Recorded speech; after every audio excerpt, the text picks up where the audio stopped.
Olá, amigos. 8 de março de 2012, a Voz do Brasil pela Vida.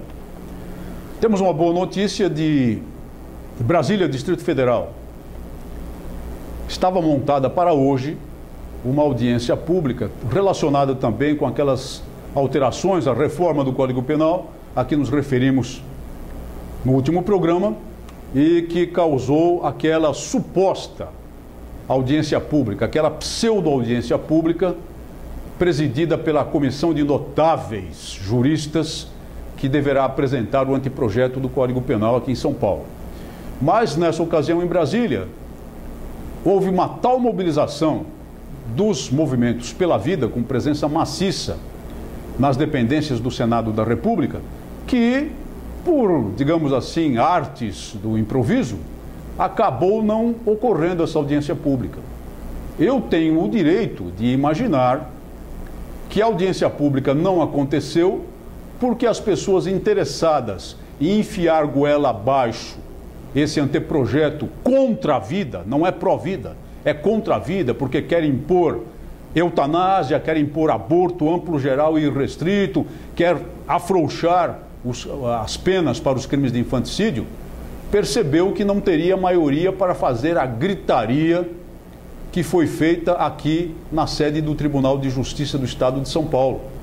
E que aqueles grupos feministas, aquelas arpias terríveis, aos gritos, uivos, apupos, vaias, não permitiam ou procuravam não permitir a palavra, a voz daqueles que defendiam a vida.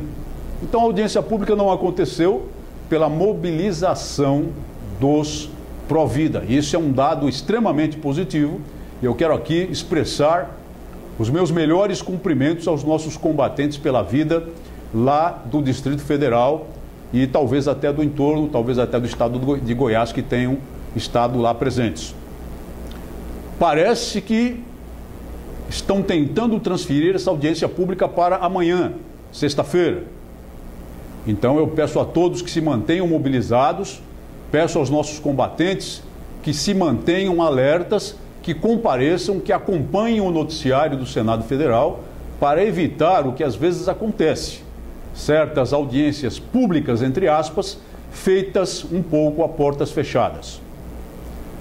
A participação nas audiências públicas é importante para mostrar àqueles que têm o poder de elaborar as leis e aqueles que são encarregados, como notáveis juristas, de apresentar um anteprojeto dessa natureza, entendam que não existe maioria contra a vida e que a maioria do Brasil, a esmagadora maioria no nosso país, ao contrário, é a maioria pela vida. A mobilização em todas as partes do país é extremamente importante. Mas, evidentemente, na capital federal, no Senado da República, na Câmara dos Deputados, é mais importante ainda. Porque é lá, no Congresso Nacional, que será votada qualquer espécie de legislação de caráter criminal. E nós estamos falando de reforma do Código Penal brasileiro, legislação de caráter criminal. Lembrando aos nossos participantes que não compete aos estados da federação legislar sobre matéria criminal. Não compete aos municípios legislar sobre matéria criminal. Compete exclusivamente à União, através das casas legislativas do Congresso Nacional, ou seja, o Senado e a Câmara dos Deputados. Então vamos nos manter alertas, vamos nos manter atentos a essa grande luta que é e deve ser um grande propósito das nossas vidas. Há dificuldades, sem dúvida nenhuma, há dificuldades de mobilização, há dificuldades materiais em especial. Porque esses movimentos contra a vida, esses movimentos ditos feministas, pró-aborto, são todos eles financiados pesadamente, constituem-se em ONGs e OCIPs, financiadas pelo poder público do Brasil e financiadas por grandes forças do exterior interessadas no controle populacional dos países periféricos. Fundação Ford, Fundação Rockefeller, Fundação Marshall, outras poderosas entidades do exterior, como a maldita multinacional da morte, a IPPF, que gasta dinheiro para promover o aborto no mundo inteiro e mantém nos Estados Unidos, a maior rede de clínicas de aborto do mundo ocidental. É muito dinheiro, é muito poder. E esse poder só pode ser contrastado, já que as nossas entidades não dispõem dessa grana toda, pela nossa decisão inabalável, férrea, de nos opor a esse movimento contra a vida. Repito, as alterações mostradas no anteprojeto, um jogo de cartas marcadas dessa comissão de notáveis juristas, não é outra coisa senão atentar contra a vida. Ao criminalizar a figura da eutanásia de modo especial, por exemplo, na verdade coloca tantas excludentes de ilicitude que tornam a figura da cabeça do tipo penal praticamente insubsistente. Ao diminuir as penas do infanticídio, simplesmente mostram que essa comissão não se preocupa com a vida. E lembrem-se de que o crime de infanticídio, diferentemente do crime de aborto, se refere a matar um ser humano que já veio à luz, ao qual já foi dada a luz, ou seja, não mais no ventre materno. E mesmo assim, atreve-se a diminuir a pena por esse crime, embora adotem um jogo de cena, que é criar uma pena equivalente à pena do homicídio simples na atualidade, de 6 a 20 anos de reclusão, para qualquer pessoa que auxilie nessa prática. E só faltava que não houvesse essa pena, que é a pena de homicídio, para quem auxilia esta prática, uma vez que este auxiliar não pode alegar estar afetado pelo estado de depressão pós-parto, o estado de depressão puerperal. Então fazem um jogo de cena, na verdade.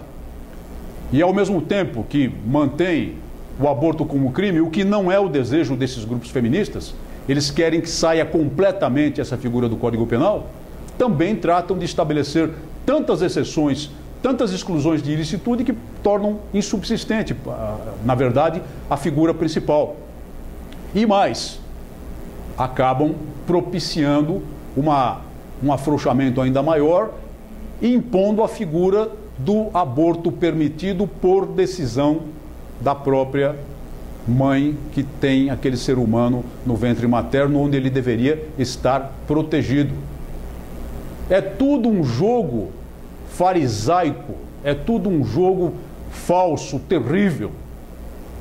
É tudo a estratégia do uso do duplo pensar da obra de Orwell, 1984, aplicada aos meios jurídicos, aplicada à atividade jurídica e aplicada à atividade de uma comissão de notáveis juristas, que deveria ter, antes de mais nada, a preocupação em assegurar o mais importante dos direitos, o direito à vida, assegurado e estabelecido como direito humano no artigo 5º da Constituição da República. E o direito à vida que, evidentemente, deriva dos milênios do direito natural na história da humanidade. E o direito à vida que deriva também das imposições, e não podemos e temos o direito de lembrar, do ensinamento divino. Essa comissão de juristas não está trabalhando pela vida, está trabalhando contra a vida. Então, vamos nos mobilizar, vamos nos manter na luta, vamos manter o fôlego, não desanimemos, não nos assustemos com o dinheiro grosso que eles têm. Eles têm o dinheiro, nós temos a decisão e a combatividade. Aborto é homicídio qualificado a sangue frio, vil, torpe, mas é muito fácil praticá-lo, porque o matador não olha a vítima nos olhos e não tem de ouvir o seu grito de terror. Muito obrigado por sua atenção e até o nosso próximo programa.